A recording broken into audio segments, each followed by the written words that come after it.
तेव्हा GPS किंवा advance communication devices नव्हते. मेरी सिलेस्ट न्यूयॉर्कहून निघून 3 आठवडे उलटले होते.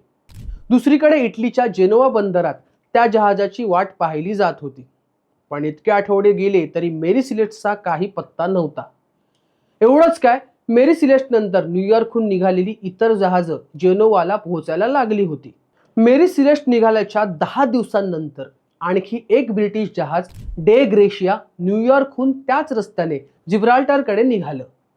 4 डिसेंबर 1872ला डे ग्रेशियाच्या कॅप्टनला एक जहाज लांब समुद्रात दिसलं. कॅप्टनने पाहिलं की ते जहाज पाण्यावर पुढे सरकत नव्हतं, फक्त एका जागी लाटांवर हेलकावे खात होतं. समुद्राच्या त्या भागात असं दृश्य पाहून कॅप्टनला संशय आला. त्यांनी दूरवरून या जहाजाला अनेक सिग्नल्स पाठवले, पण काहीच उत्तर मिळालं नाही. मग त्यांनी जवळ जायचं ठरवलं. जवळ गेल्यावर कळलं की हे कॅप्टन बेंजामिन ब्रिग्सचं मेरी सिलेस्ट होतं. न्यूयॉर्कहून निघून आता एक पूर्ण महिना उलटला होता. मेरी सिलेस्ट जिब्राल्टर पासून 1800 किलोमीटर दूर अटलांटिक महासागरात एकटंच उभं होतं.